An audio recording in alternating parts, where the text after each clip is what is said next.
The news is being done now to satisfy what we think the viewer wants. I don't particularly like that because I like the old-fashioned thing of I'm putting out the paper or I'm putting out the newscast and I'll put on it what I think you ought to know. News the way it was, now, and in the future with longtime daily journalists turned authors Denby Fawcett and Bob Jones. Next on Long Story Short. Long Story Short with Leslie Wilcox is Hawaii's first weekly television program produced and broadcast in high definition. Aloha mai kako and welcome to Long Story Short. I'm Leslie Wilcox. Hawaii reporters Denby Fawcett and Bob Jones have been mainstays in print and television news for the past half-century. Bob reported for the Honolulu Advertiser, served as an NBC News foreign correspondent, and is a main anchor and reporter for KGMB TV News. His wife, Denby Fawcett, was a journalist for both former Honolulu dailies and KITV4 News. Both grew up in different parts of the country, but faced the same challenge of living in troubled households. Denby Fawcett's father was a prominent Honolulu advertising executive wrestling with alcoholism, and her mother was an artist struggling with a bipolar disorder. Bob Jones was subject to parental abuse while growing up in Ohio, and at age 15, ran away from home.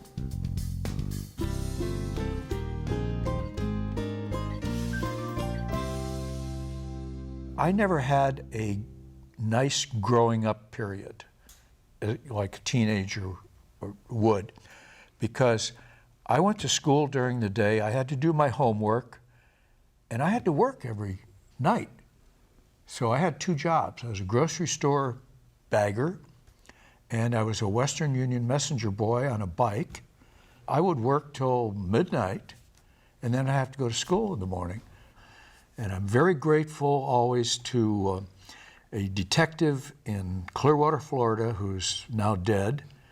And somebody had stolen money from a band safe in the school. I came under suspicion, and so did another guy who was from a town near mine who had also run away and who was rooming with me at the time. Obvious suspects. We had not done it, but in the investigation, the cop found out that I was a runaway, and he said, you know, I am obligated to tell your parents where you are, and they have the right to have you sent back home. So he sent them a letter and said he found me, and he said, but I have to tell you that he's doing well, he's in school, he has a job, he's been in no trouble, and if you feel like it, my recommendation would be to leave him be. And they did. I had finally written to my mother maybe a year or 2 years after I ran away. And I said, you know, I should probably come home and see you guys. And she said, oh no, don't do that. Your dad said if you ever showed up here, he'd kill you. And did you ever see your dad again? Only at his funeral. Now, Denby, you had this glossy childhood in an upscale neighborhood, great education. Your parents were very well known and well thought of, and yet it wasn't, as most things are, wasn't all great. Well, my parents were very glamorous, and I had a wonderful childhood on so many levels. We lived on the beach at Kahala when it was a rural neighborhood, not the horrible gated-off thing it is today, or even now with Kawamoto's statuified neighborhood. But it was a rural beach community, and it was so rural that I even kept a horse where Wailai Kahala is, and could ride on the beach after school. But my parents, they had a rough time within their lives of demons that they couldn't control. My mother had a bipolar illness, and my father had a binge drinking problem. So for me, sometimes it was difficult because they were very unpredictable parents. Living with someone that has bipolar illness, it can also be very exciting. During one of the tsunamis, which we called tidal waves then, my mother said, oh, you know, I think it'd be a terrific idea if we went out and saw it, when they were all the sirens and were going. So everybody was going in the other direction. And so she took other, my friends too, on this unforgettable Their parents ride. must have been thrilled to hear this. They didn't know, of course. So we drove out to the windward side, and my mother was very charming and very beautiful. So of course she was stopped, and she told a civil defense or a police officer, I have got to go back. I live in Waimanalo, and I have a pet that we forgot to get, you know, told this whole story. I'll only go in and go out. And so he amazingly let us go. So we drove in, and the waves were still coming in and out slowly, though. It was receding. So we drove through this, and for quite a while, and of course the kids loved it. And then finally my mother said, you know, I think we better head for higher ground. So she took us all the way to Hauula, where we went to this restaurant they had at the time called Cooper's Ranch Inn, and bought everybody all these cheeseburgers and coconut pie. And then finally drove us home. What was the effect, do you think, of your childhood on how you raised your child? Well, I think in my case, I tried to provide the number of adventures my parents had provided, the travel and, you know, take you to see things and try things and make everything available. My mother was wonderful in that way. You know, we'd always go and see anything in town and travel wherever we could. Even on Oahu, we'd drive out to Laie to see, they had hukilaus then done by the famous chef Sam Choi's father. Children go places and do things, but we got to see some extreme things with her. I can tell you that I never had any intention of being a journalist. I was going to be the greatest defense lawyer the nation had ever seen. Why did and you I ended pick up that getting up? a law degree. But I became the editor of my college paper at 18 because nobody else wanted the job.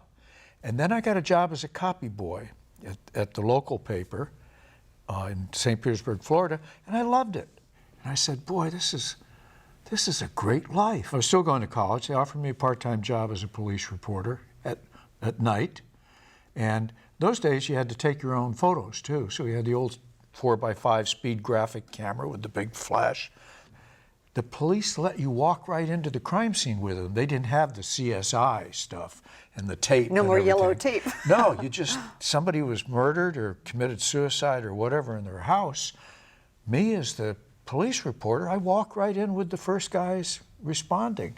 Walk around the house, steal a picture off of a bureau because I need a mugshot to use with the story in the paper, you know, so you just take a picture and put it in your pocket.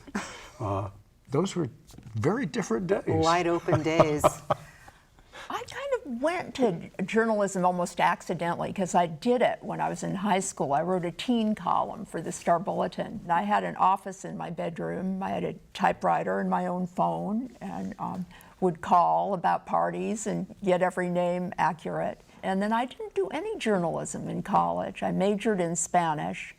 And when I graduated, I decided I wanted to go down to Argentina and live. A family friend had an art business down there. So I asked my dad if he'd give me the money, and he said, no, I always told you when you graduate from college, you're on your own then. So I thought, oh, well, I'll go to the paper and earn the money to go down there to Argentina. And then, like Bob, I got to like it. I just loved it. So I went from working, the only jobs for women on a newspaper then were what they called the women's page. That was about parties and gardening and food. But it was interesting. I went to a lot of military parties and got to know people in all the different services. And then Vietnam was happening, so that caught my attention, and I never left reporting after that. After 3 years in the Air Force and stints at newspapers based in Germany, France, Spain, and Kentucky, Bob Jones joined the staff of the Honolulu Advertiser in 1963. 2 years later, he was assigned to cover military units from Hawaii serving in Vietnam.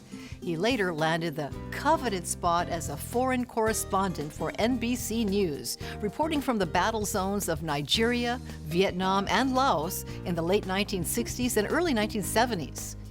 In 1966, Bob's then girlfriend, newspaper columnist Denby Fawcett, quit the Honolulu Star-Bulletin after the paper turned down her request to send her to Vietnam.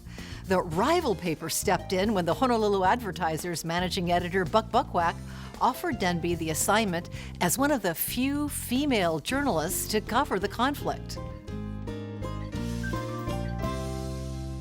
Well, I think everyone that goes to a war, it's like the aristocrat Pierre in War and Peace, you know, he wanted to be in the war against the French so bad, and he finally got in and got into a combat zone. And I think that everyone is kind of the same when they go to war.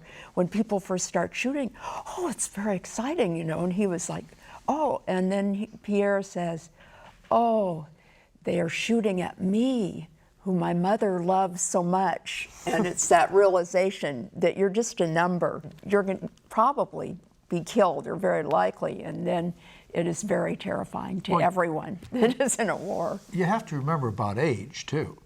We're younger, yeah. When you're, I mean, it never occurred to me, you know, I was with a squad led by a sergeant from Waimanalo named Bobby Andrade.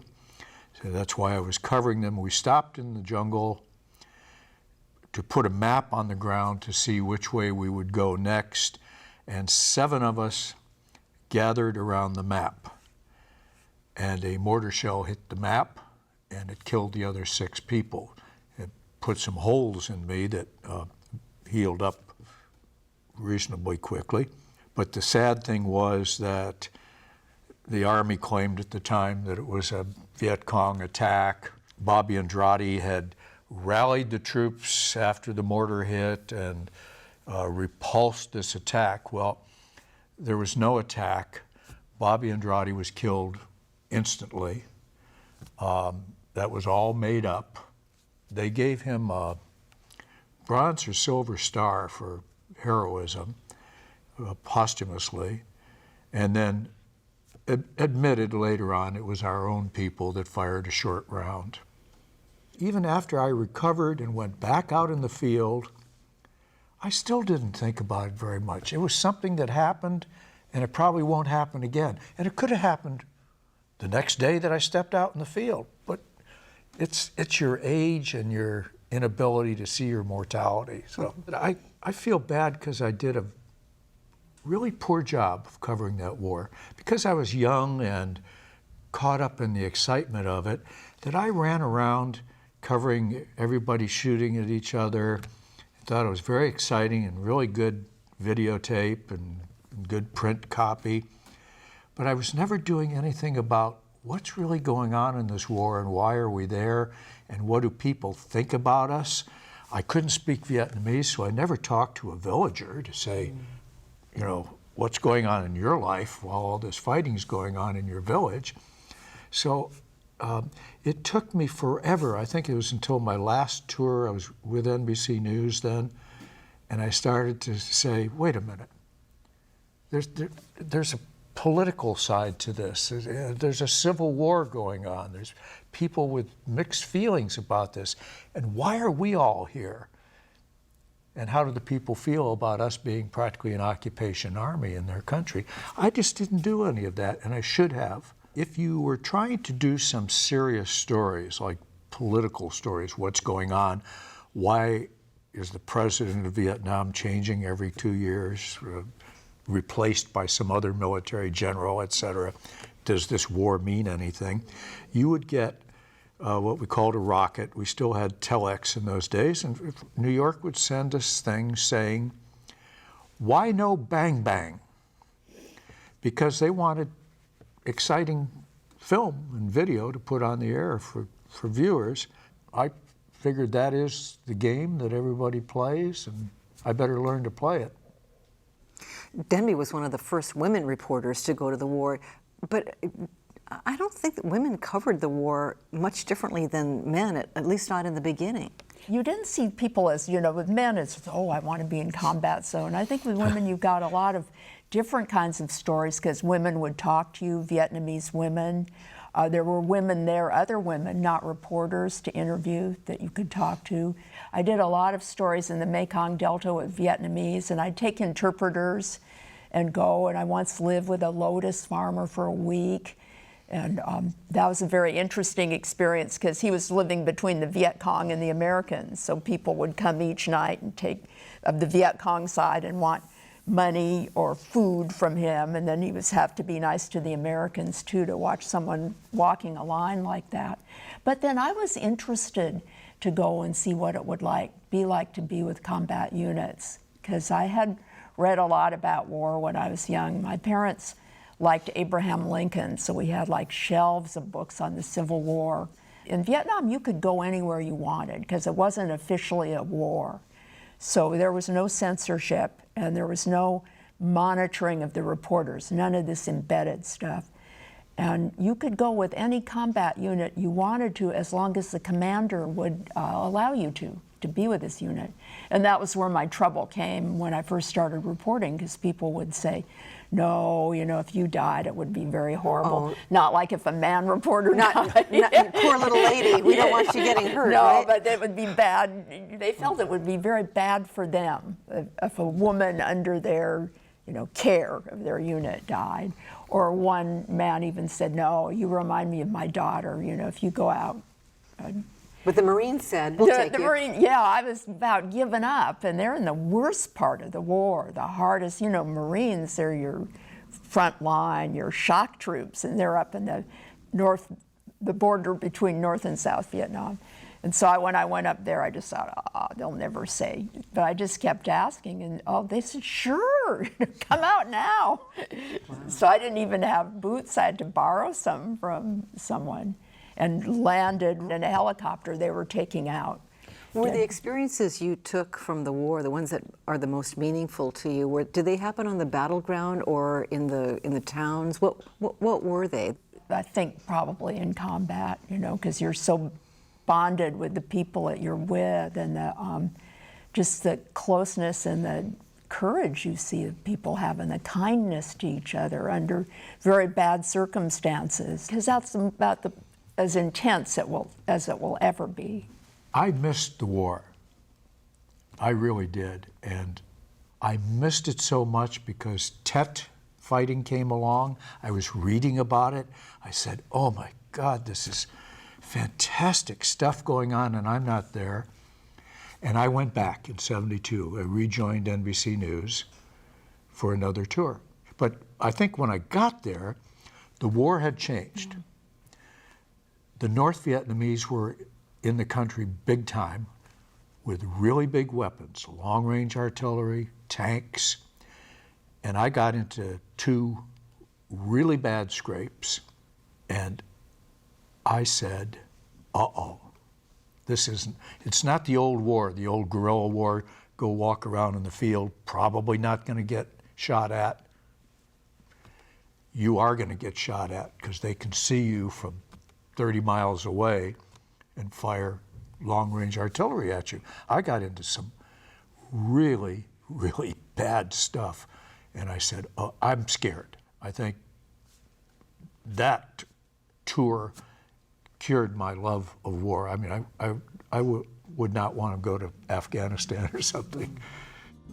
The on and off courtship of Denby Fawcett and Bob Jones included separations during their Vietnam reporting assignments. They eventually married in 1970, and during Bob's second tour as an NBC correspondent in Vietnam, he was accompanied by Denby, who gave birth to their daughter Brett in Saigon. Back home in the islands, Denby reported on local news for the Honolulu Advertiser. Later, she took on political reporting for KITV4 News, retiring in 2011. Meanwhile, in 1966, KGMB TV station owner Cecil Heftel came calling, and Bob Jones began his 28 years of reporting and anchoring local television news. But I hated television people. I thought they were just real ignoramuses, not real reporters. They sort of picked up on what print reporters were doing mostly.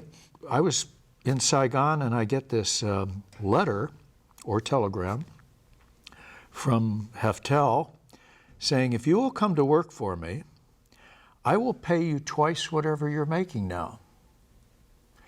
So of course, being a loyal Honolulu Advertiser reporter, I said, what day would you like me to show up for work, Cease? Did you worry that maybe you wouldn't be good at television? Oh, I wasn't good. I was not good. I mean, I was pretty terrible. I'd never done it. I always remember doing my first election returns, and I was getting everybody's name wrong and the wrong person with the wrong return figures and stuff. I was pretty much a stumble bum. So when both of you came back to civilian, peacetime Honolulu, what was it like covering news for you then? Did you feel the adrenaline was gone, the intensity was missing? The intensity was gone, but people would often ask me, weren't you bored? And for me, I went back to being a general assignment reporter on the Advertiser, and I liked it because I felt I'd never really learned to be a journalist. I'd been on the women's page, the lowest possible person, and then had the highest possible job, been a foreign correspondent in a war. I didn't even know how to cover a police story. I mean, I knew how to report a story, but I'd never gone to journalism school. So I really enjoyed learning the profession from the bottom up and I even wrote obituaries. On the slow nights when there was nothing going on, we'd write obituaries of famous people who would eventually die. Advance obituaries. Yeah, so you'd have the whole history of the person, and then of course when their death came, that would be on top of the story.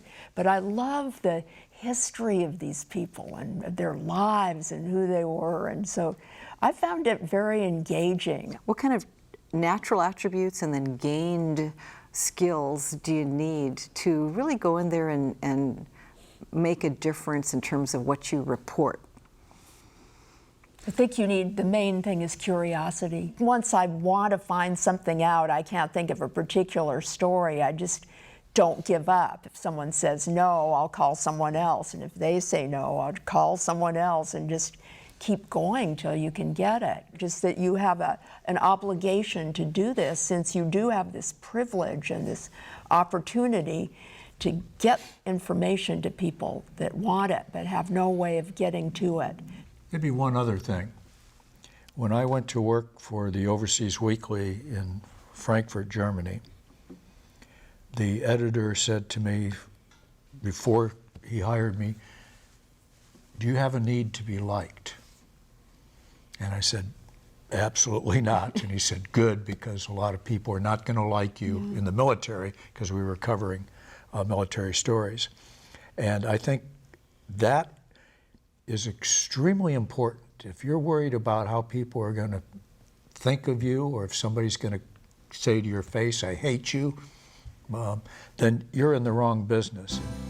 Former TV reporter Denby Fawcett and former TV news anchor and reporter Bob Jones contend that the definition of news has also changed, with entertainment supplanting news value.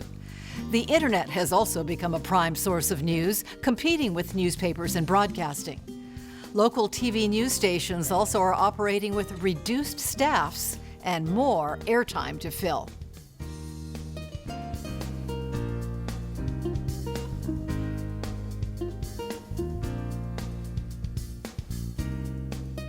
And I see this in all the stations. They're expanding. There are going to be more news shows coming up.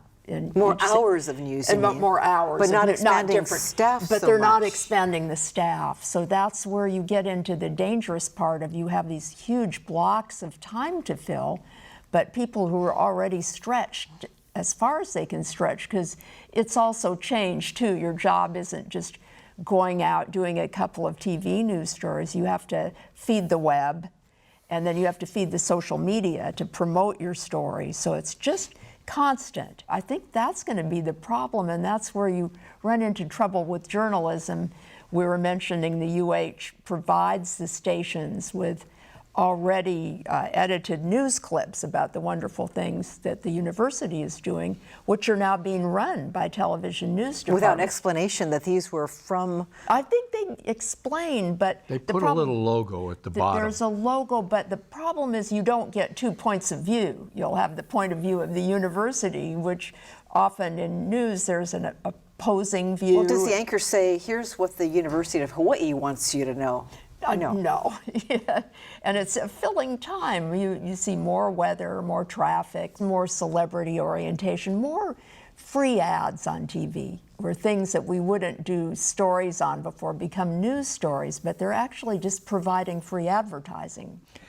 The news is being done now to satisfy what we think the viewer wants. If you want to satisfy the consumer of news all the time, and his attention span is going down, and he really just wants to see automobile crashes and meaningless police stories quite often, then your news isn't what it should be, but it's, I guess, what's selling in today's market.